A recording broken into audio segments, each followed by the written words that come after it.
Welcome to Pindar Poetry. We hope you learned something new.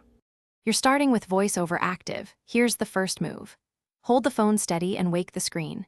Use one-finger swipes to find settings, then double-tap to open.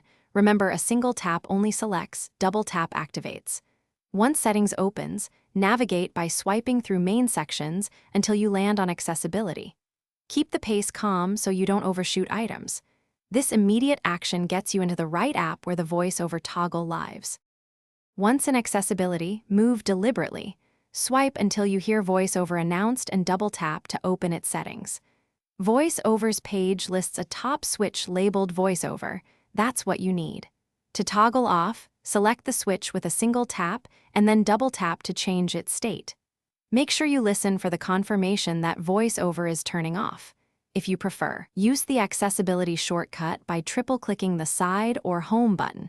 If it's already configured, to reach VoiceOver quicker, otherwise proceed with the switch.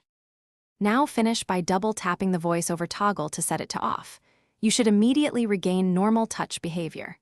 If the screen gestures feel unpredictable, say, "Hey Siri, turn off VoiceOver." Siri will flip the switch for you. If Siri isn't available and you cannot navigate, connect the iPhone to a computer with Finder or iTunes and manage accessibility settings there, or restore a backup as a last resort. One troubleshooting tip.